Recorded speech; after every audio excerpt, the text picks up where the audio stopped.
Monsieur le Président, vous avez parlé de la présence des forces françaises tout au long de nos frontières. Or, nous avons pensé qu'après le départ du Niger, les forces françaises sont rentrées chez elles en France. Nous avons même cru que le gouvernement français a tiré les leçons de la présence non désirée de son armée en Afrique, et c'est peut-être ce qui explique les départs annoncés des militaires français du Tchad et du Sénégal. Mais finalement, qu'en est-il, Monsieur le Président? En fait, notre problème, et quand je dis notre problème, c'est le problème de tous les Africains, ce que nous croyons facilement à ce que le maître colon nous raconte. Nous croyons facilement. Nous croyons facilement au baratin des colons français. La France, il faut suivre l'évolution de la France. C'est cette même France qui est venue par les armes vous soumettre. J'ai parlé de 12 000 morts entre Dogondouchi et Kony. Dogondouchi et Kony.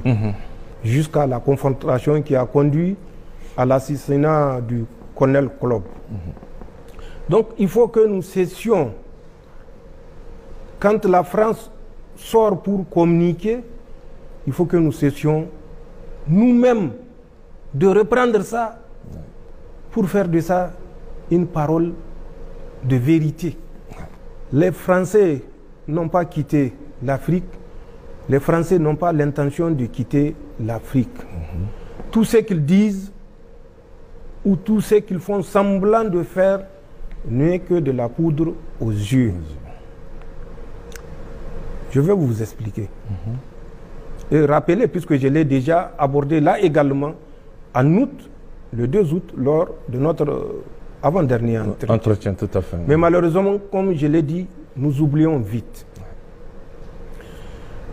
En juin 2024, quand la France a constaté, après le Mali, après le Burkina Faso, après le Niger, la pression est mise sur les forces françaises partout sur le reste des autres pays, notamment au Tchad et au Sénégal, particulièrement. Je l'ai dit, Macron avait chargé son conseiller Afrique, Jean-Marie Bockel, d'une mission. En quoi consistait cette mission? Elle consistait à trouver l'alchimie de rendre invisibles les Français ou les forces françaises présentes sur les territoires ou certains territoires des pays africains. Jean-Marie Bockel, au reçu de cette mission, avait désigné 2 officiers supérieurs, notamment un certain David Pawlowski, vous m'excusez de la prononciation. Oui, tout à fait. David Pawlowski était le commandant du 68e régiment d'artillerie Afrique. Le nom de ce régiment-là, c'est Artillerie Afrique. 68e régiment. Il avait assuré le commandement de 2019 à 2022. Il a servi au Mali, dans le cadre de la fameuse mission française au Mali. Le deuxième était un lieutenant-colonel, lui, Pawlowski étant colonel. Le deuxième est un lieutenant-colonel, autant pour moi, du nom de Paul Menon-Bertheux. Paul Menon-Bertheux était le commandant du centre d'instruction des équipages de transport de l'armée de l'air française. Il fut également l'aide de camp de l'ancien Premier ministre, Édouard Philippe. Ces 2 officiers ont été désignés pour réfléchir et trouver la formule qui permettra de dérober de la vue des Africains la présence des forces françaises. Ils ont réfléchi, ils ont sorti un document qui a été présenté le 23 octobre au président français Macron par le même Jean-Marie Bockel. En quoi consiste la grande trouvaille? Elle consiste, à l'instar des États-Unis, puisque les États-Unis ont un commandement pour l'Afrique, la France également. Ils n'ont d'ailleurs jamais inventé ou créé quoi que ce soit, tant qu'ils n'ont pas triché. La France a également trouvé son commandement pour l'Afrique. Ce commandement pour l'Afrique n'est une autre astuce que le redéploiement des troupes présentes et mieux supplémentaires sur les territoires africains. En quoi faisant? Le commandement pour l'Afrique, en plus des bases qui sont au Tchad, en Côte d'Ivoire, au Gabon, au Sénégal. Je ne parlerai pas de Djibouti, puisque Djibouti, c'est beaucoup d'autres puissances qui sont là-bas. Les Français vont dire, bon, vous voyez, le Niger ne nous aime pas, ils disent que nous sommes en Djibouti. Donc, je leur fais cadeau de Djibouti, et pour me concentrer sur ces quatre-là, ces forces-là, on va faire croire aux Africains qu'elles ont été désengagées. Et pour ce faire, ils ont annoncé au Tchad, ils ont 1000 hommes. 1000 hommes, j'ai dit bien 1000 hommes. Or, comme nous le savons, plus de 1300 de leurs 2000 hommes désengagés du Niger sont restés au Tchad. Ceux qui sont partis par la voie routière, c'est nous qui les avons escortés jusqu'à la frontière à Daboa. Donc nous connaissons leurs effectifs, ils sont plus de 1300. Et à cela s'ajoute déjà à peu près 10 000 hommes repartis sur les camps saturés de N'Djamena, de Faye à Larjo et de Abéché. Et tout cela, on ne fait qu'à que de 1000 hommes sur les 11 000 et quelques. Et de ces 1000 hommes, 600 à 700 vont être désengagés. Mais le désengagement, ne vous y trompez pas, c'est un vol de jour avec un atterrissage de nuit. Mais pour revenir toujours et pour aller un peu plus vite, au Gabon, ils ont prévu également de réduire leurs effectifs. C'est le cas également au Sénégal. En Côte d'Ivoire, ils n'ont pas prévu de réduire les effectifs. La remise du 43e BIMA, c'est juste une formalité. D'accord. On vous restitue le 43e BIMA, mais les soldats français qui sont dans le 43e BIMA seront redéployés dans les autres positions occupées par l'armée française à l'intérieur du territoire ivoirien. Donc c'est ça la grande trouvaille du commandement pour l'Afrique. Mais mieux, ils ont désigné 6 pays où ils vont déployer des forces spéciales ou des forces particulières, pour ne pas dire forces spéciales. Ces 6 pays de l'Afrique, ce n'est pas moi qui le dis, c'est dans le rapport que Jean-Marie Bockel a présenté le 23 octobre à Emmanuel Macron comme stratégie pour rendre les Français, militaires français, invisibles en Afrique. 6 pays, notamment la Guinée, où ils ont déjà une force spéciale, le Bénin, où ils ont une force spéciale également. Ensuite, le Congo, c'est leur projet. Le Congo-Brazzaville, où ils vont déployer un contingent français. La République démocratique du Congo, ils vont également déployer un contingent français. La Mauritanie, où ils vont déployer un contingent français. Le Cameroun, où ils vont déployer un contingent français. il faut que ça soit clair.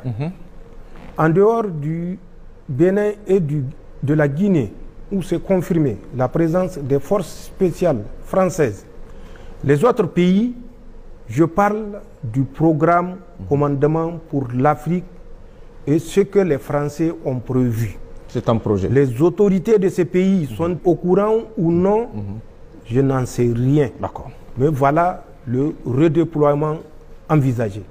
Ensuite, pour les pays anglophones, le Ghana et le Nigeria, ils ont présentement, et c'est à travers cette cellule qu'ils sont en train de nous nuire, ce qu'ils appellent une mission de défense.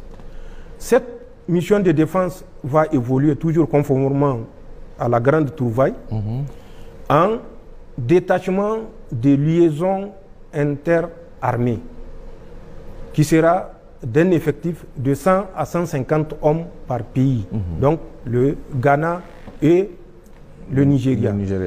Ce détachement de liaison interarmée aura pour mission, en cas de crise dans un pays, de servir de pont aux troupes françaises qui seront déployées dans ce pays en crise. Toujours à revenir pour jouer ce jeu de la gendarmerie nationale africaine. En dehors du Ghana et du Nigeria, où ils vont évoluer de la mission de défense en détachement de liaison interarmée, ils ont également prévu 3 autres pays qui sont la Tanzanie, la Namibie et le Botswana. Le commandement pour l'Afrique va déployer des militaires français en Tanzanie, en Namibie et au Botswana. Donc, de 4, à quoi on va aboutir? À une vingtaine de pays, où les Français vont s'installer. Est-ce qu'on peut, en toute rationalité, parler de retrait des troupes françaises? Quand en plus des 4 pays, il y a une quinzaine d'autres pays qui s'ajoutent, et qu'on nous fasse croire que la France est dans les dispositions de retirer ses forces d'Afrique, la France est dans les dispositions de laisser les pays africains s'autodéterminer, tout dépendra de notre détermination à nous imposer. Comme le disait le roi Faisal bin Abdul Aziz, Allah lui accorde sa rahama, malheur aux faibles qui se couchent et se soumet aux forts. Malheur aux faibles qui se couchent et se soumet aux forts. Je veux que les Nigériens retirent la sagesse de ces mots. Je veux que le peuple de la Confédération retire la sagesse de ces mots pour comprendre le combat qui est devant nous. Et je veux que les peuples de ces pays africains qui jouent consciemment ou dont les autorités jouent consciemment le jeu subversif et de soumission pour des intérêts personnels, donc qui jouent le jeu de la France, prennent conscience. Malheur aux faibles qui se couchent et se soumettent aux forts. D'accord. Voilà ce que le redéploiement veut dire. D'accord. Ce que nous appelons dans la grande cour du Moro Naba le faux départ. C'est un faux départ. Les Français vont renforcer leur position. C'est l'objectif et c'est le résultat de plusieurs mois de recherche à travers ces 2 officiers supérieurs, certainement qui ont fait appel à des personnes ressources. Et quand on se rappelle le général qui dit qu'ils vont certainement dans 10 ans traverser la mer pour revenir nous conquérir comme des margouillas, on peut bien comprendre que ces deux officiers, un colonel et un lieutenant-colonel, David Pawlowski et Paul Menon-Bertheux, se sont certainement inspirés de ces personnes ressources.